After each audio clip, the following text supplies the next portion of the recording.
Sério, não é assim não. É tudo limpo. Tá, já está filmando.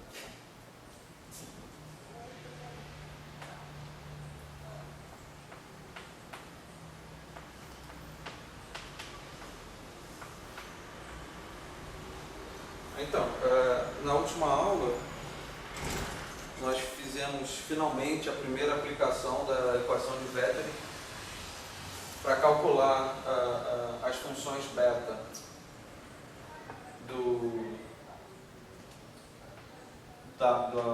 da massa e do acoplamento lambda num truncamento muito simples da ação efetiva média, que foi esse truncamento. Também nesse truncamento nós tomamos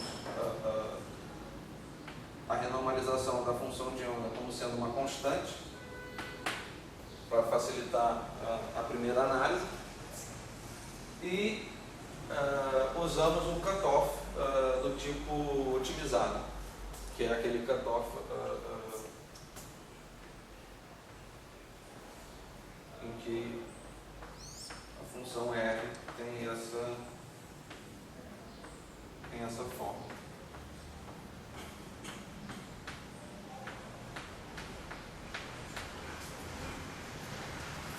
Bom, nós fizemos as contas para as funções beta e acho que, se eu não me engano, eu fiz a conta explicitamente para a função beta da massa, mas não fiz explicitamente para o acoplamento lambda.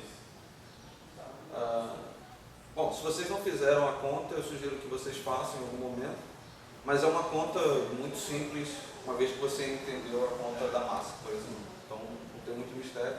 Mas eu vou escrever aqui as funções beta, porque eu vou fazer uma análise delas agora. Então, nós fizemos a conta da função beta para massa. Lembrando que esse til significa que eu estou tomando todos os acoplamentos adimensionais. A função beta da massa. Eu acho que na última aula eu escrevi um fator errado na função beta da massa, mas tudo bem, é bom conferir.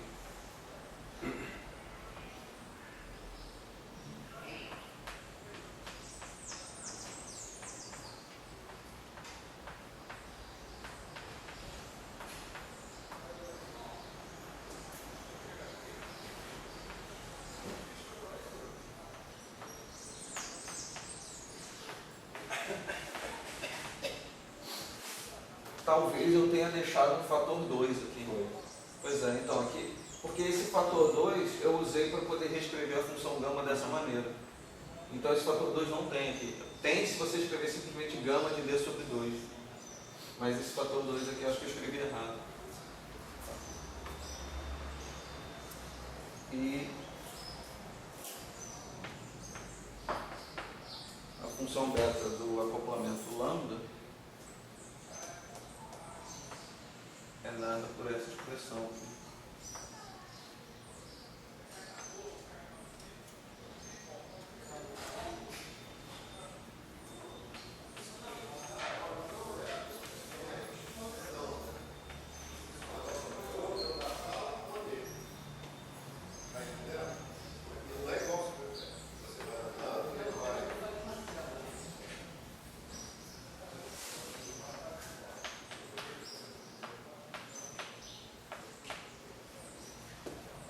Bom, essa foram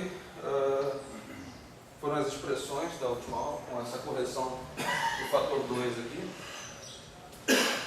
E o que eu tinha comentado com vocês no final da aula era que, se você quiser, por exemplo, fazer uma hipótese extra e tomar os acoplamentos lambda til de K e m til quadrado de K como sendo muito pequenos, você pode expandir essa função 1 sobre 1 mais m quadrado K e reter somente os termos da primeira ordem. E você obtém algo do tipo a função beta de m quadrado, ela vira algo como menos 2 m2k menos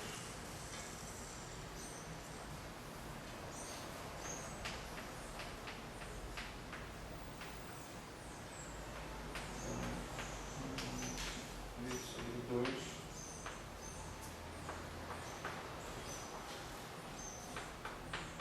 onde aqui você já teria termos que envolvem produtos de m quadrado e lambda.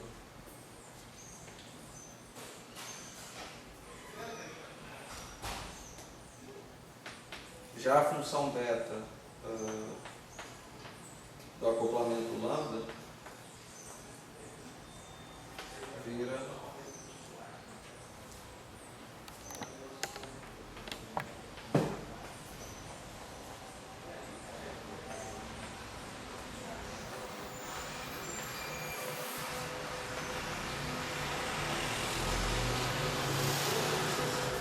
esses resultados são exatamente os resultados perturbativos que vocês obteriam fazendo a conta usando diagramas de Feynman usual. É claro que, encarando dessa forma, vocês veem que, por exemplo, utilizando o grupo de renormalização funcional, você está ressomando essa série nessa função 1 mais n2. E isso é justamente o que envolve esse caráter não perturbativo, vamos dizer assim, no sentido de que você está, de fato, absorvendo informações a todas as ordens dessas constantes de acoplamento. Mas é claro que isso tem uma aproximação muito bruta aqui. Então você obtém informações não perturbativas nesse sentido, mas você está se limitando a um truncamento extremamente simples. Então, é preciso ter muito cuidado com as informações que vocês vão retirar dessas funções beta. Mas antes de melhorar essa aproximação, eu queria discutir algumas coisas. E a primeira delas é justamente aproveitar que nós agora estamos de frente com a função beta do acoplamento lambda, ainda que nessa aproximação perturbativa, e queria discutir algumas coisas que nós discutimos anteriormente, mas que ficaram assim de uma forma um pouco heurística, eu acho. Então, por exemplo, vamos pegar um caso de interesse, de grande interesse, que é d igual a 4, onde a teoria lambda Φ4 é vastamente estudada. E vamos olhar para essa função beta do acoplamento lambda. A primeira coisa é que em d igual a 4, esse termo ele se cancela exatamente. Isso é uma consequência imediata do fato de que em d igual a 4, a constante de acoplamento lambda é adimensional. Lembre-se que esse primeiro fator, da forma como eu estou escrevendo as funções beta, esse primeiro fator aqui está sempre associado com a dimensionalidade do acoplamento. Como esse cara tem dimensão zero, é adimensional em d igual a 4, então esse primeiro termo ele já vai embora de cara. Então, em d igual a 4, a função beta da constante de acoplamento lambda, ela é simplesmente, nessa ordem de teoria de perturbação que eu estou usando aqui, ela se torna simplesmente isso aqui, né? 6. Aqui vai aparecer uma função gama de 1 mais d sobre 2. D sobre 2 é 2. Então vai aparecer uma gama de 3 aqui, que é 2. Então esse 6 divide com esse gama de 3 e aparece um 3 aqui em cima, simplesmente. Então a função beta é isso daqui. 3 sobre 4 π tudo isso ao quadrado lambda k. Apesar de esse tio ser irrelevante agora, porque ela já é dimensional, eu vou deixar sempre assim para reforçar o uso dessa notação. Então, a função beta, para a constante de acoplamento lambda, ela tem essa cara aqui. E não é difícil concluir que se você quiser, por exemplo, pegar essa função beta e encontrar um ponto fixo, ou seja, pegar a função beta igualar a zero e achar soluções para essa equação, você obtém simplesmente a solução dessa equação, pelo menos esse nível, dessa ordem de perturbação, é simplesmente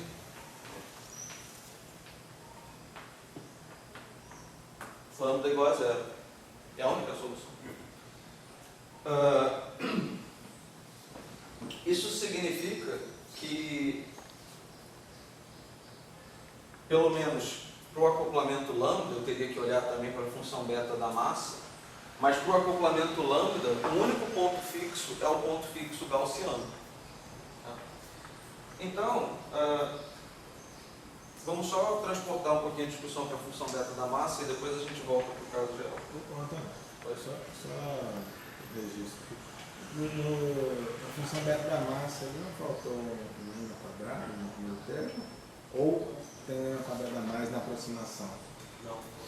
É isso aqui, né? Obrigado. Você tem razão. A gente está sempre tratando de m quadrado. Ok. Então, a função beta, né, da massa em 3 dimensões, vejam que a dimensão da massa ela não muda com a dimensão do espaço-tempo. Então o primeiro termo ele é independente de D. Então a função beta de m quadrado vai ser menos 2m quadrado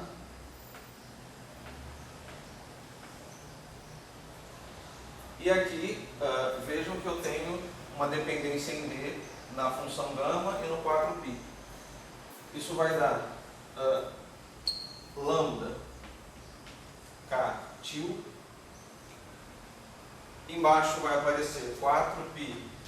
Ah, bom, eu já estou lidando aqui na ordem de teoria de perturbação. Tudo bem, tudo continua igual. 4π quadrado. E aqui é simplesmente gama de 3, que é 2. É isso? Aparece um 2 aqui.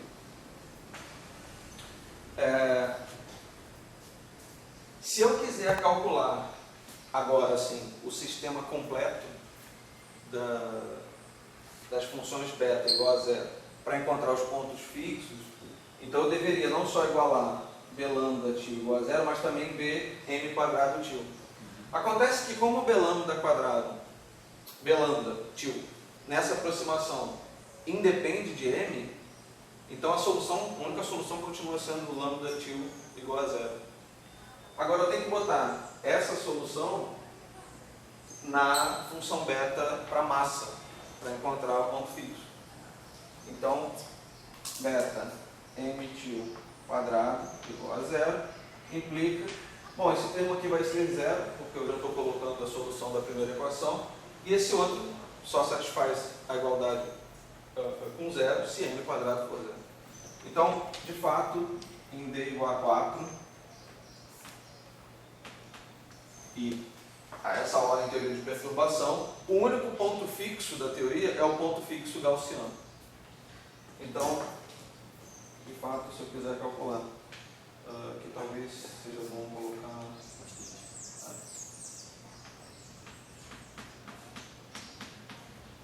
Então, o ponto fixo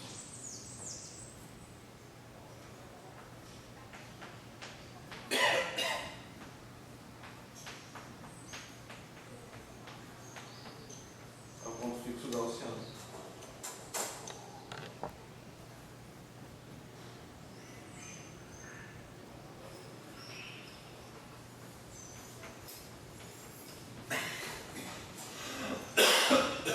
Bom, agora que a gente tem que a gente já conhece o ponto fixo, a gente pode simplesmente obter a matriz de estabilidade. Bom, a matriz de estabilidade envolve tomar derivadas das funções betas com relação aos acoplamentos e calcular essas derivadas no ponto fixo. Lembrando que isso tudo tem a ver com aquela discussão de você pegar pontos que vivem na vizinhança do seu ponto fixo e fazer uma expansão nos acoplamentos. Então, a matriz de estabilidade, isso é uma conta simples, é só tomar derivadas desses dois com relação aos acoplamentos no ponto, e depois calcular essa derivada no ponto fixo, vocês obtêm que a matriz de estabilidade é simplesmente menos 2 menos 2 sobre 4π ao quadrado, 0 e 0. Então essa é a matriz de estabilidade. É claro que esse caso é um caso muito simples, porque o ponto fixo é um ponto fixo gaussiano, então a gente já sabe de antemão que os autovalores da matriz de estabilidade têm a ver com a dimensão de massa de cada acoplamento, isso a gente provou em generalidade na aula que falamos sobre isso, mas, enfim, você pode checar isso explicitamente, essa matriz é óbvia, mas os autovalores são 0 e menos 2. Bom, o acoplamento lambda, o autovalor correspondente a esse acoplamento, ele é 0. E se vocês lembrem que o autovalor, ele entra no expoente de uma exponencial. Não sei se vocês lembram dessa discussão. Mas o ponto é que quando o autovalor é 0, você tem um acoplamento chamado de marginal. E você precisa ir a ordens superiores para descobrir se esse acoplamento é de fato relevante ou não. Ou seja, se ao aumentar ou diminuir a sua escala de energia, se o seu fluxo do grupo de renormalização é atraído ou não para esse cara. E quando o alto valor é negativo, lembrando que entra o alto valor com sinal negativo, então, eu não sei se estou falando besteira. Bom, é melhor não fazer essa discussão agora, porque está muito, estou falando muito, escrevendo pouco e a discussão some um pouco da cabeça. Sim, não sei se vocês estão acompanhando totalmente. Mas o fato é que, como essas funções beta, nessa aproximação, são muito simples, a gente pode fazer uma análise direta das funções beta. Então, por exemplo, a função beta do acoplamento lambda, ela tem essa expressão aqui, que depende do parâmetro lambda k ao quadrado.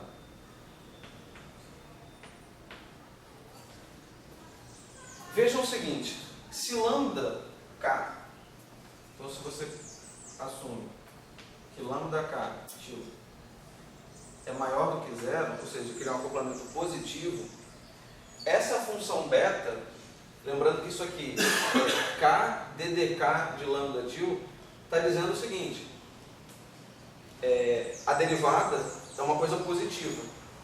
E, portanto, isso significa que quando você aumenta a energia, esse acoplamento ele aumenta. Certo? Então, isso está dizendo que se você vai caminhando para o ultravioleta, ou seja, se você vai caminhando para energias mais altas, esse acoplamento ele vai aumentando indefinidamente. Tá certo? Bom, por outro lado, se você assume que lambda k na verdade é negativo, como a função beta não muda, a função beta é simplesmente o quadrado de lambda, a função beta continua sendo uma função positiva. Como o lambda é negativo, isso significa que o seu lambda, à medida que você aumenta a energia, ele vai aumentando, e portanto vai ficar próximo de 0. Ou seja, ele tem um efeito contrário para lambda negativo. Isso significa que quando você for para energias mais altas, o seu acoplamento lambda ele vai chegar próximo do ponto fixo zero. Isso nada mais é do que liberdade assintótica. Certo? Você está aumentando a energia, o seu acoplamento está se aproximando de zero. É claro que esse exemplo em que lambda é negativo é um exemplo artificial, porque quando você tem um lambda negativo, você tem um potencial instável, um potencial quântico instável. Então isso não é uma teoria física. Mas acontece que essa teoria, até onde eu li e já escutei falar, foi o primeiro exemplo de teoria, ainda que não física, mas o fato de teoria não descrever a natureza não significa que você não possa brincar com ela. Foi o primeiro exemplo de teoria assintoticamente livre que foi discutido na literatura. Se eu não me engano é um paper do Szymanczyk, alguma coisa assim. Mas então nesse caso aqui, a gente tem liberdade assintótica.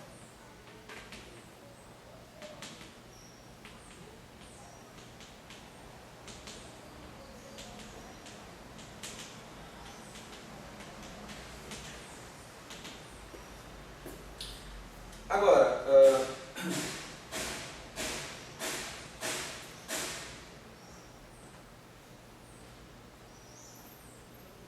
tem uma coisa curiosa, que é o seguinte. Suponha agora que nós voltamos para a situação física em que lambda é positivo. Bom, essa função beta, como ela tem uma forma muito simples, a gente consegue integrar essa função beta e obter de fato lambda como uma função de k. Então, b lambda nada mais é do que k ddk de lambda.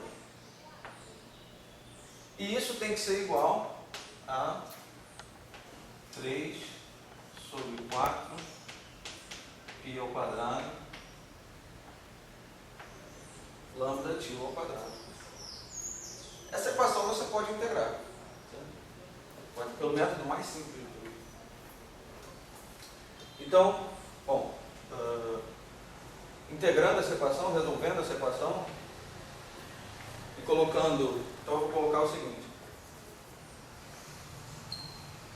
Lambda, primeiro que eu vou ter que escolher uma energia, uma escala de energia de referência, que eu tenho que integrar de uma certa escala de energia até outra.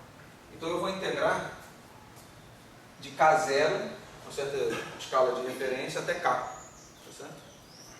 E em K0, o lambda de K0, eu vou chamar simplesmente de lambda zero. Tá? Então isso é uma condição inicial. Isso significa que, ao resolver essa equação diferencial bastante simples, vocês obtêm a seguinte expressão para o acoplamento lambda τ numa certa escala arbitrária k, e isso é simplesmente dado por 1 menos 3 lambda τ sobre 4 π ao quadrado n de k sobre k0. E aqui em cima tem um lambda zero τ. Tá certo?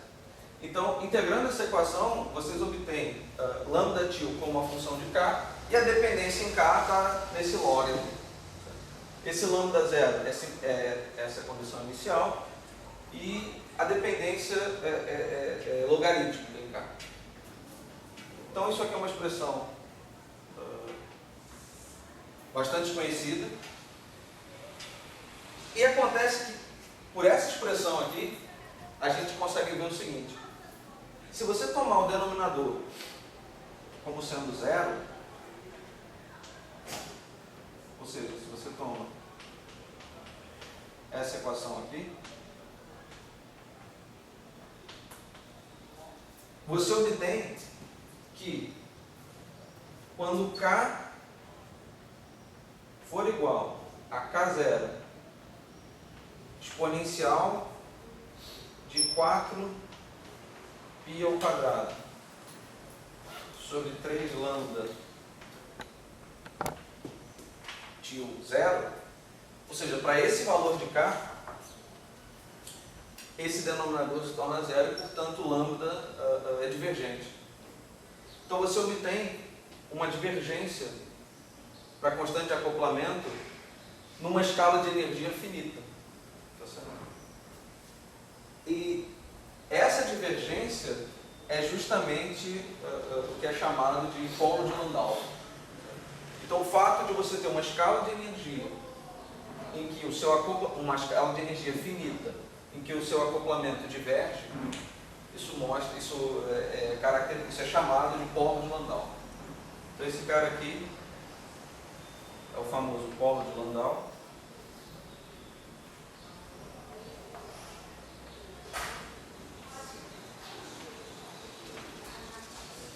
E existe uma outra forma de entender um pouquinho o que isso significa, que eu acho que é bastante esclarecedor, que é a seguinte. Lembre-se que a ação efetiva média, lambda K, gama K, ela interpola entre a ação clássica, ou o que a gente chama de ação Baire, e a ação quântica. Certo? Então, quando K vai para infinito, a gente tem a ação Baire. E quando o K vai para zero, a gente tem a ação quântica. Certo? Isso significa o seguinte, que, como a gente sabe, usualmente, a gente tem que colocar um cutoff ultravioleta. Certo? Então, vamos definir um cutoff ultravioleta lambda, tal que gama lambda vai, vamos dizer assim, para S lambda. E que uma outra escala de energia que eu escolho, uma escala de energia arbitrária, mi, a ação vai, vamos dizer, para gama, bom, isso aqui já é evidente. A ação vai para a ação quântica naquela escala. Essa ação clássica, ela é escrita com todos os acoplamentos Baire. Tá certo? Então, o acoplamento lambda, para esse cutoff lambda maiúsculo, ele vai ser o que eu vou chamar, então, o acoplamento para essa escala lambda, vai ser o que eu vou chamar de acoplamento Baire. Que é o que a gente coloca lá dentro da ação da integral de caminho. E esse cara aqui, quando eu botar o acoplamento em K igual a mi, ele vai me dar justamente o que eu chamo de acoplamento renormalizado. Então, aquela expressão lá, ela vira o seguinte, ela vira que o acoplamento renormalizado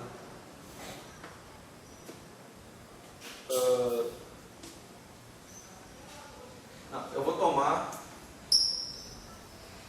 tomar o K como sendo a escala do cutoff ultravioleta, como sendo lambda. Então, o acoplamento Baire, ele vai ser igual ao acoplamento renormalizado, dividido por 1 menos 3 lambda renormalizado sobre 4 π ao quadrado, ln, e aí sim, K, que na verdade é lambda, sobre mi. Estou só reescrevendo aquele negócio usando uma notação mais usual. Agora, é claro que eu posso inverter essa relação, ou seja, eu posso escrever não lambda b igual a uma função de lambda r, mas lambda r igual a uma função de lambda b. E ao inverter essa equação, essencialmente você troca um sinal ali embaixo.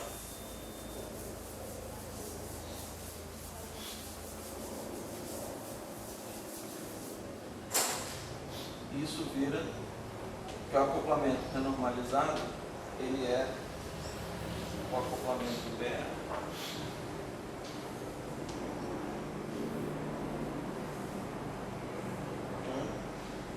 mais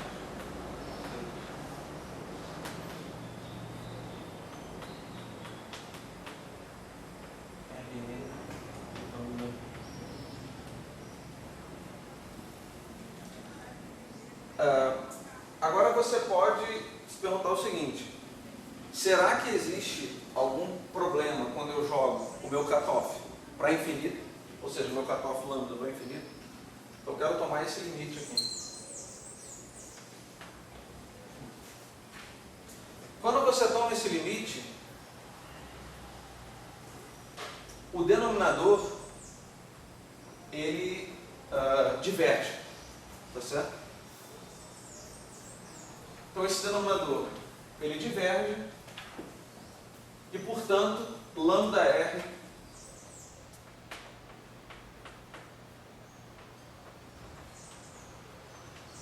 vai para zero. Isso significa que quando você toma o cutoff para infinito, o seu acoplamento numa certa escala μ, ele vai a zero. Isso significa, em outras palavras, que a sua teoria interagente se torna uma teoria livre. E esse é o que é chamado de problema da trivialidade. Isso significa o seguinte, que se você quiser ter uma teoria do tipo lambda φ4 que seja interagente no nível quântico, então você tem que colocar um cutoff na teoria. Ou seja, você tem que ter um lambda que você não vai jogar para infinito. Tá? Então a teoria lambda φ4 interagente, isso estou falando em 4 dimensões, ela existe, não sei se já falei isso, mas existe no nível quântico, somente na presença de um cutoff ultravioleta. Isso está associado a uma discussão que nós tivemos sobre o grupo de renormalização wilsoniano há umas aulas atrás, em que, de fato, a teoria escalar ela não existe como sendo uma teoria válida para todas as escalas de energia. Então, é claro que você tem que deixar um cutoff, você não pode tomar esse limite, o cutoff vai para infinito, mas é claro que você pode se perguntar se isso é um fato sobre a teoria, ou se isso é uma consequência da aproximação que nós usamos aqui. Lembrando que eu fiz essa conta, eu obtive as funções beta, depois eu expandi as funções beta, obtive essas funções beta simplificadas. Essa função beta do acoplamento lambda, em particular, coincide com a função beta um loop, em teoria de perturbação. Então você pode falar, bom, mas esse é um problema, você está usando uma aproximação muito simples e tudo mais. De fato, é uma conclusão precipitada, mas o jeito mais eficiente de você testar aspectos, vamos dizer assim, não perturbativos dessa teoria, seria colocar essa teoria numa rede e fazer contas na rede. E existem fortes indícios da rede, fortes indícios também de truncamentos mais robustos do que esse, de que de fato é isso que acontece. Ou seja, a teoria escalar não sobrevive, a interação escalar não sobrevive a efeitos quânticos se você puxar esse cutoff para o infinito. Existe todo um debate, ou seja, as pessoas querem entender como é que é a história do Higgs dentro disso, porque afinal de contas o Higgs, enfim, isso é um debate, tem uma literatura toda para isso, eu não vou entrar nesses detalhes. Então, essa aproximação que você está falando foi quando você fez a aproximação à sua função média ou funções beta? Não, então, para obter essa função beta, aqui, eu fiz uma aproximação de que eu só vou reter termos lineares nesses acoplamentos. Não a aproximação de escrever a função. Isso. Mas, novamente, aquela...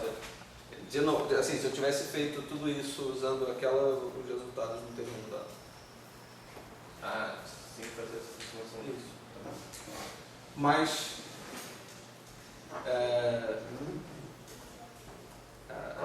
não tem muita saída, ou seja, não existe uma forma sistemática de obter física não perturbativa. Vamos dizer assim, a mais sistemática seria a rede, mas a rede tem os problemas próprios, vamos dizer assim. Mas quando você faz essa coisa de pega resultados da rede, pega resultados no contínuo, tenta avaliar o que de fato é preciso o suficiente nesses métodos, a gente tem muitos indícios de que isso sobrevive a efeitos não perturbativos. Na rede você vai jogar o seu catálogo com infinito se você tem tamanho de espaçamento. Não, o que você pode fazer na rede... Jogar com um subespaçamento? Assim, na rede você tem técnicas de extrapolação. Né? Você pode fazer, evidentemente, a conta na prática é feita numa rede finita, e você tem como extrapolar isso usando algumas técnicas de otimização que eles têm. Mas o que você pode fazer na rede é considerar redes muito grandes. Então você pode, de fato, controlar, de alguma maneira, os efeitos do tamanho da rede para os seus resultados. E aí sim você consegue avaliar mais ou menos se a conclusão que você obteve numa rede que é finita por construção é robusta ou não. Mas é claro, você sempre pode falar assim, bom, mas está tudo bem, mas não é infinito ainda, enfim. E aí entra naquele problema de a falta de ter um método sistemático em física não perturbativa. Mas você tem razão, né? A princípio, diz assim, se você faz a conta não perturbativamente em toda a glória, será que isso aí é assim?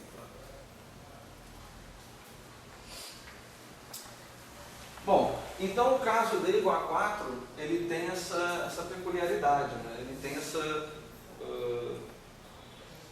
ele tem, primeiro que é a dimensão onde o acoplamento lambda se torna adimensional. Então, aquele primeiro termo da função beta de lambda, ele morre em D igual a 4. Mas em D diferente de 4, aquele pedaço existe. Então, a gente pode se perguntar que tipo de efeitos as funções beta manifestam quando você está em D diferente de 4. Então,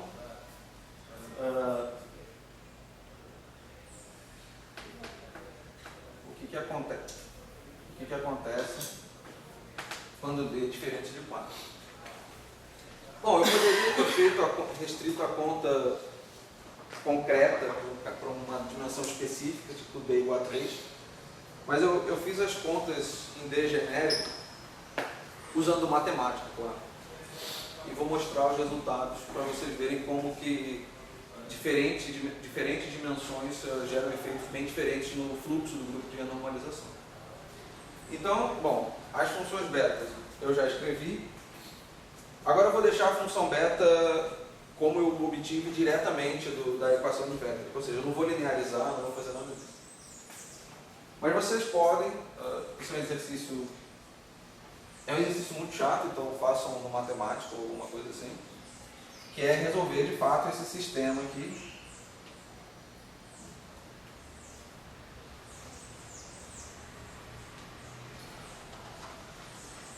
Para D genérico, tá certo? Então isso é uma coisa simples. E vocês obtêm o seguinte, que resolvendo essas equações para D genérico, vocês têm duas soluções, duas classes de soluções. A primeira é justamente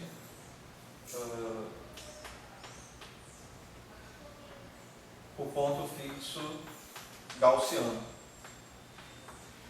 Então vocês obtêm lá que essa teoria tem um ponto fixo gaussiano também.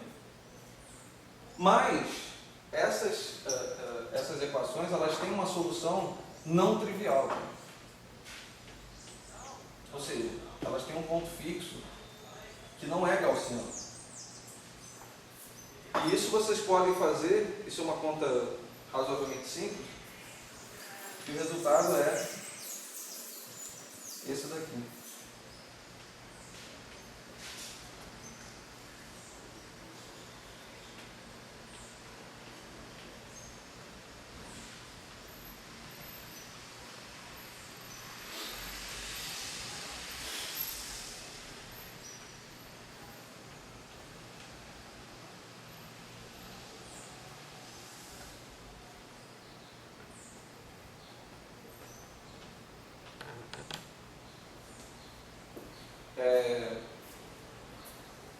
Vejam que em D igual a 4, né, esse ponto fixo não trivial, ele colapsa também com um ponto fixo gaussiano. Então vocês têm essas soluções. E, por exemplo, se vocês tomarem o caso particular de D igual a 3, vocês têm um ponto fixo não gaussiano. Tem essa forma aqui.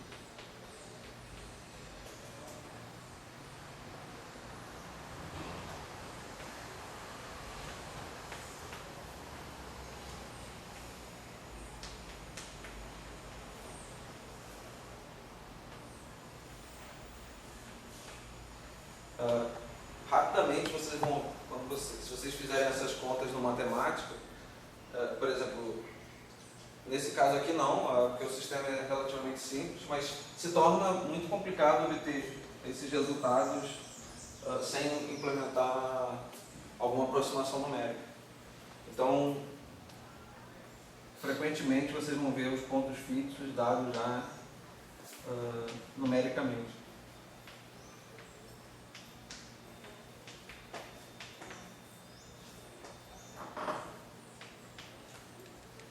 Aproximar. Então, de fato, vocês estão vendo que esse sistema de funções beta para D igual a 3 tem uma solução que é um ponto fixo não gaussiano. Vejam, por exemplo, que o lambda, ele, no ponto fixo não gaussiano, ele tem um valor que é consideravelmente maior que 1. Ou seja, essa aproximação perturbativa não se torna confiável nas vizinhanças desse ponto fixo. E agora entra uma parte um pouco mais chata, eu tenho que escrever umas expressões no quadro.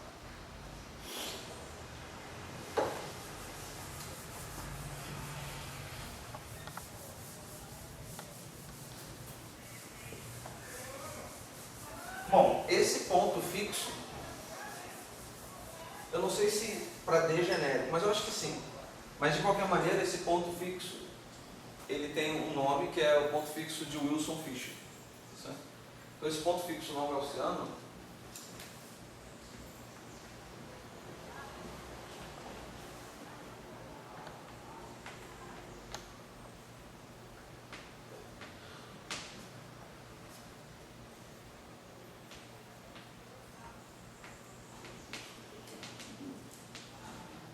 ele é chamado de ponto fixo de Wilson.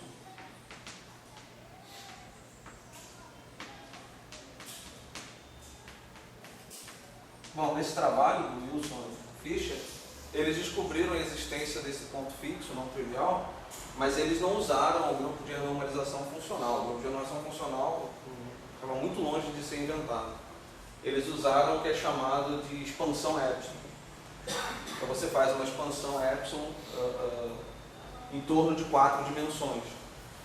Você diz que a sua dimensão é um 4 mais epsilon, ou 4 menos epsilon, e faz as contas deixando esse epsilon como sendo um parâmetro contínuo. E no final você toma o limite em que epsilon, por exemplo, quando é 4 menos epsilon, você toma o limite em que epsilon vai a 1. E aí você obtém o resultado em D igual a 3, por exemplo. Foi assim também que o Weinberg fez a conta para a gravitação. Ele fez a expansão epsilon, mas em gravitação a constante de Newton é adimensional em D igual a 2. Então ele faz a conta para 2 mais epsilon. E depois toma epsilon igual a 2. E aí vira D igual a 4. É uma regularização dimensional? Não chamaria de regularização dimensional. Mas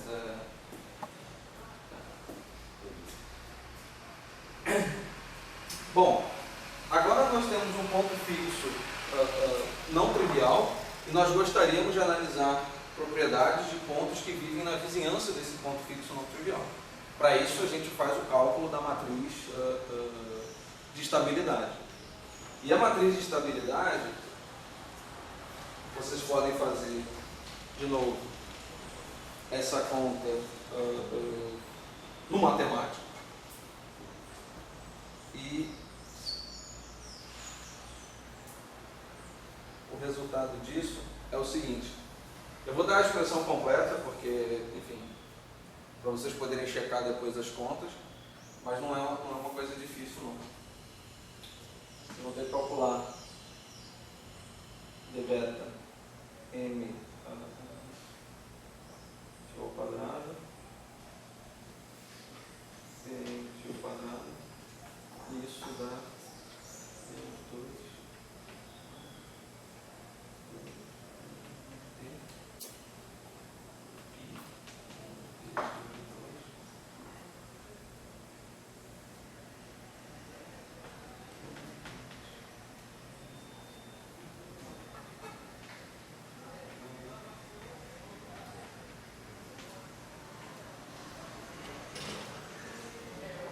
também tem que tomar derivado da função beta da massa com relação ao acoplamento lambda. Isso dá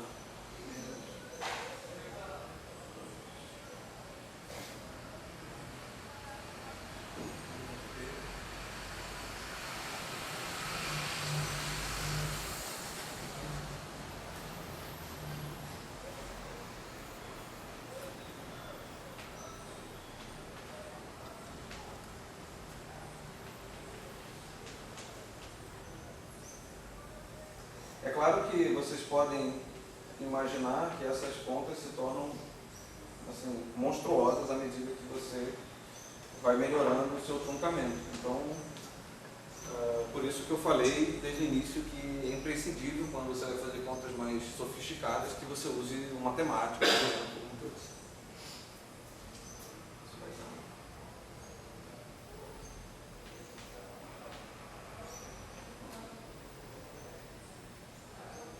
E se torna muito simples você fazer uma conta dessas e obter um resultado, por exemplo, para qualquer nível. Assim, é uma coisa muito poderosa nesse sentido.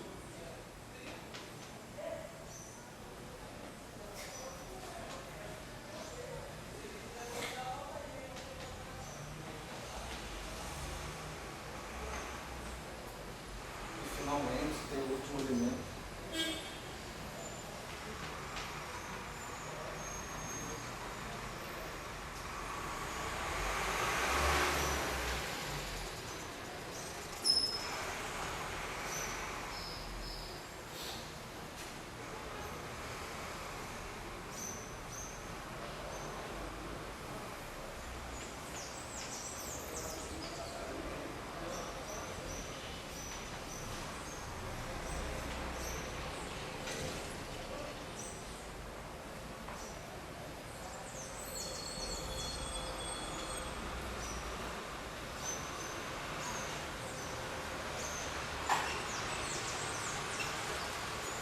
Bom, isso aqui é só o cálculo das derivadas.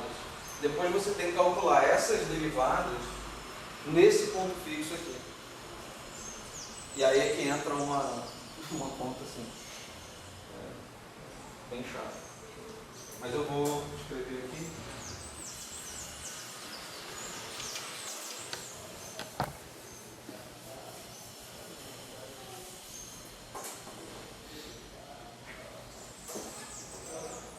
Ou seja, pegando todas essas derivadas e calculando neste ponto fixo aqui, vocês obtêm a matriz de estabilidade para o ponto fixo não trivial.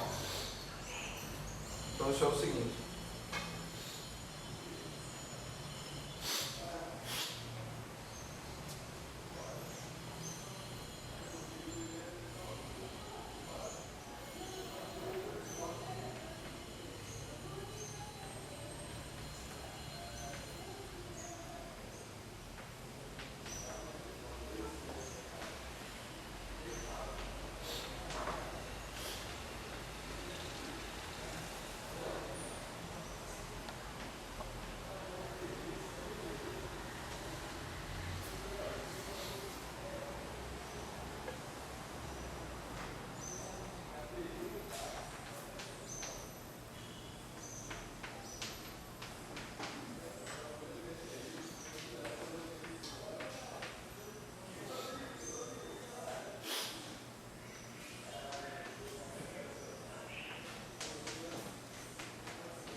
finalmente, para completar a análise do ponto fixo,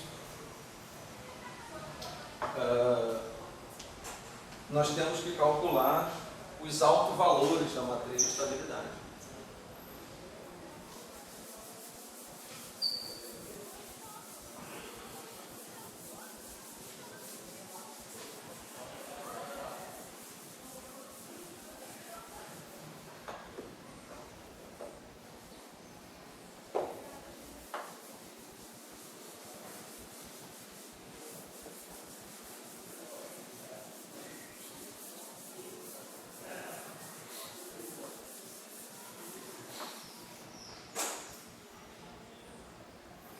Os autovalores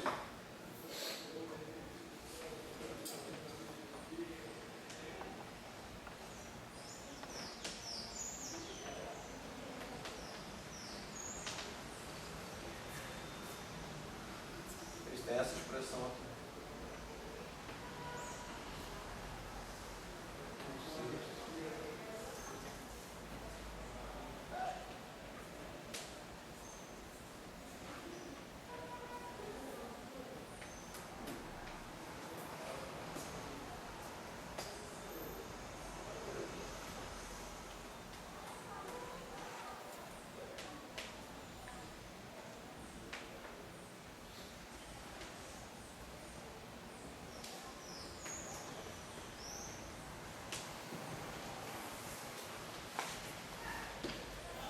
Então, vocês veem que os autovalores dependem explicitamente de D, e, portanto, os autovalores para D igual a 3, por exemplo,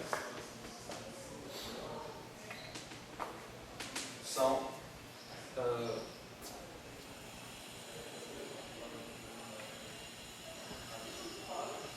lambda menos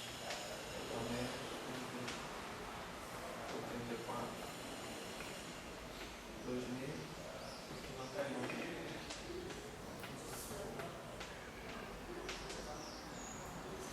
Vocês estão vendo que, por exemplo, os autovalores aqui, no caso do ponto fixo gaussiano em D igual a 4, nós tínhamos um autovalor menos 2 e um autovalor 0. Aqui nós temos dois autovalores que são valores não inteiros e ainda tem sinais contrários. Então vocês vejam que lá os autovalores estavam associados com a dimensão de massa dos acoplamentos. Aqui certamente não estão, porque esses autovalores eles são não inteiros. E vocês veem o seguinte, esse cara aqui, ele ainda está muito próximo do valor, do alto valor da massa, associado à massa, que era menos 2. Esse aqui é menos 1,8. Esse aqui, o outro era 0. Esse aqui é 1, alguma coisa. Então vocês veem que o comportamento no ponto fixo não gaussiano se torna altamente não trivial comparado com o ponto fixo gaussiano.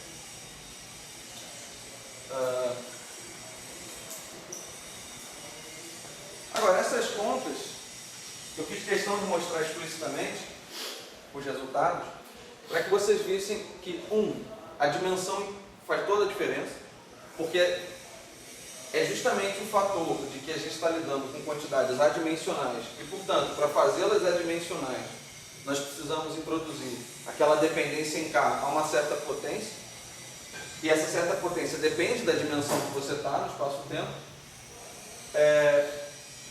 Essa dependência ela tem efeitos altamente não triviais no running dessas constantes de acoplamento. Em particular, numa teoria muito simples, como uma teoria escalar, vocês estão vendo que em D igual a 4, a teoria, a princípio, tem um polo de Landau, portanto, uma certa escala de energia, o seu fluxo do grupo de renormalização diverte, ele vai para o infinito, ou seja, a sua constante de acoplamento lambda ela explode. Enquanto que em D igual a 3, por exemplo, esse fluxo do grupo de renormalização ele tem dois pontos fixos. Ele tem um ponto fixo gaussiano, que também é ponto fixo de D igual a 4, mas tem um ponto fixo não gaussiano. E vocês estão vendo que o ponto fixo não gaussiano, ele a princípio, você obtém esse cara sem apelar à teoria de perturbação. Porque, inclusive, o valor do acoplamento lambda no ponto fixo gaussiano é um valor muito maior do que 1, no sentido de que você não espera que, por exemplo, o resultado on loop revele alguma coisa confiável. Então, vocês já começam a entender como a física não perturbativa pode depender fortemente de um esquema de cálculo que é completamente diferente da sistemática de se fazer contas perturbativas. É claro que você pode ser um cara muito paciente e fazer contas a lucros muito maiores, e aí você vai sempre corrigir o seu resultado, mas acontece que, como a teoria, você está usando uma teoria de perturbação num regime que isso não é confiável, então você não tem como dizer muito até que ordem de lucros você pode ir e confiar naquele resultado. Mas eu fiz questão de mostrar como nasce um ponto fixo não trivial do seu fluxo do grupo de anomalização explicitamente, justamente para que vocês comecem a entender a força desse negócio. Certo? Ou seja, é uma conta, como eu falei, é um resultado obtido de uma forma muito simples, é um truncamento muito simples, e não é para ficar feliz com esse resultado. Ou seja, você não pode olhar para ele e falar, bom, se você pegar lá, se a gente fosse capaz de pegar uma câmera e fotografar o fluxo do grupo de anomalização dessa teoria, vocês iam encontrar assim, exatamente esses valores. Vocês não vão encontrar, isso é uma aproximação muito grosseira.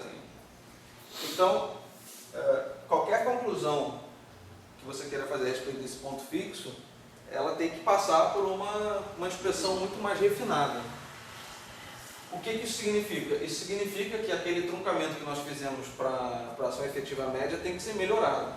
Certo? E a primeira coisa que você pode pensar é o seguinte: bom, a gente colocou um termo cinético, a gente colocou um termo de massa, a gente colocou um termo lambda φ4. Então, bota aí um φ6 agora. E aí você faz novamente toda essa conta, obtém o resultado, para falar, tudo bem. E aí, né? Você obtém um lambda, obtém um φ6. É claro que aqui não está mais escrito, mas essas funções beta, elas formam um sistema acoplado. Então, a função beta do lambda envolve a massa, a função beta da massa envolve o lambda, ou eu estou falando uma coisa assim.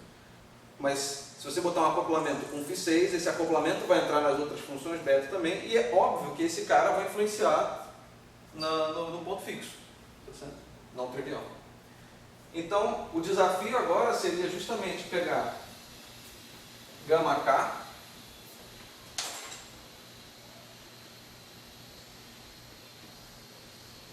que depende de φ, e tentar melhorar o ansatz que a gente faz para jogar isso dentro da equação de Wettel. Então, por exemplo,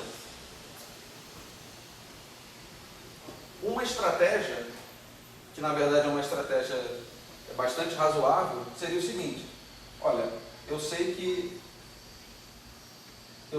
a ação efetiva vai ter um cara desse tipo aqui,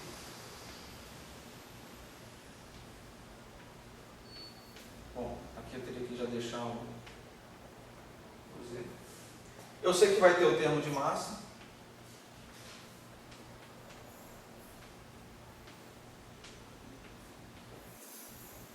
mas eu sei também que eu vou ter que incluir termos do tipo φ6, φ8, φ10, φ12 e assim vai.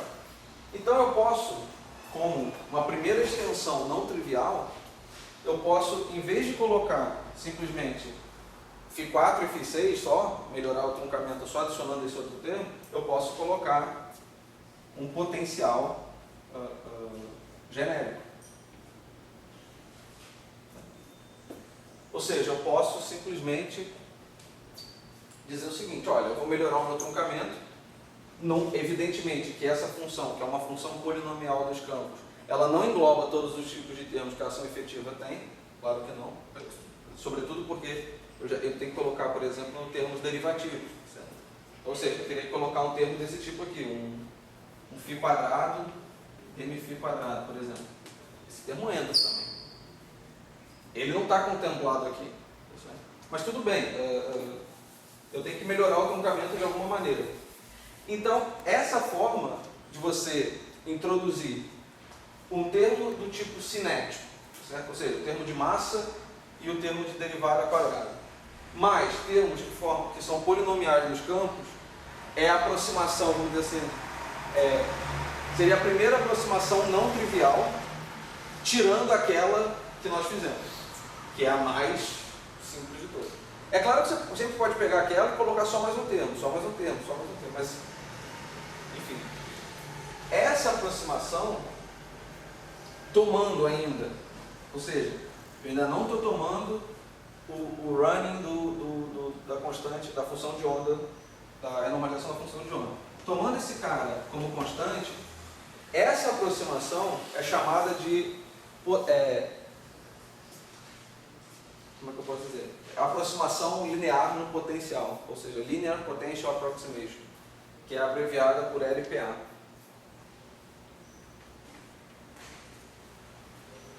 Agora, se eu simplesmente deixo o ZK correr, ou seja, de fato o ZK é uma função de K, é o que a gente chama de Linear Potential Approximation Prime. É uma nomenclatura usada. E agora, como eu tenho esse bicho aqui para... Eu posso também jogar, isso também é comum, né? Pegar esse cara e jogar aqui dentro. Certo? Não tem... Tem alguns lugares que definem dessa maneira, tem outros lugares que definem o potencial já com... Eu gosto de chamar tudo que não é o termo cinético, o termo derivado da segunda, como sendo potencial. Então isso aqui seria simplesmente o... Se nós fizermos a mesma conta que nós fizemos na última aula, ou seja, escrever a equação de Wetterling, tomar o VK de φ, tomar o termo cinético, mas ao fazer as contas, dizer que nós estamos olhando para configurações de campo que são homogêneas, ou seja, independem de x, então a gente vai obter uma equação de Wetterling, vamos dizer assim, para o potencial. E aí você, de fato, vai construir uma torre de equações de funções beta, certo? Que você vai justamente vai ler todas as funções beta de todos os acoplamentos que estão aqui dentro. Lembrando que os acoplamentos, para cada potência no campo, você tem um acoplamento diferente. Você vai ter inúmeras funções beta. E você tem um sistema para resolver. E aí sim obter um ponto fixo. Então o problema se torna muito mais complexo, porque você vai ter m quadrado, você vai ter lambda, eu vou chamar lambda 4, porque ele está associado com o acoplamento φ4. Mas você vai ter também o lambda 6, lambda 8, e assim vai. Então agora o seu ponto fixo é caracterizado por esse conjunto de acoplamentos que, assim, a princípio tem infinitos termos. O que você tem que fazer para conseguir uma equação de Wetterling com potencial? Então, a equação de Wetterling, ela diz o seguinte: tome a derivada disso aqui com relação a t e você iguala aquele traço. Agora, para fazer as contas da função beta da massa e do acoplamento lambda, nós tomamos configurações de campo φ que são homogêneas. Exatamente. E aqui você pode fazer a mesma coisa. E aí, no final, como você vai tirar esse cara aqui, o dt da equação de Wetterling vai bater diretamente no potencial. E aí, de fato, você vai obter uma equação de Wetterling para o potencial, simplesmente. Então, o que acontece? Eu queria deixar essa discussão para a próxima aula, porque seria uma aula, vamos dizer assim, de encerramento desse exemplo, vamos dizer assim. E aí, na próxima aula, eu tento detalhar um pouquinho essa questão de deixar um potencial um pouco mais geral, e de repente eu posso trazer cálculos explícitos aqui.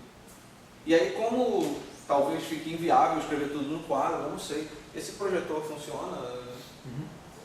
De repente a gente pode projetar uma matemática, alguma coisa assim, eu não sei.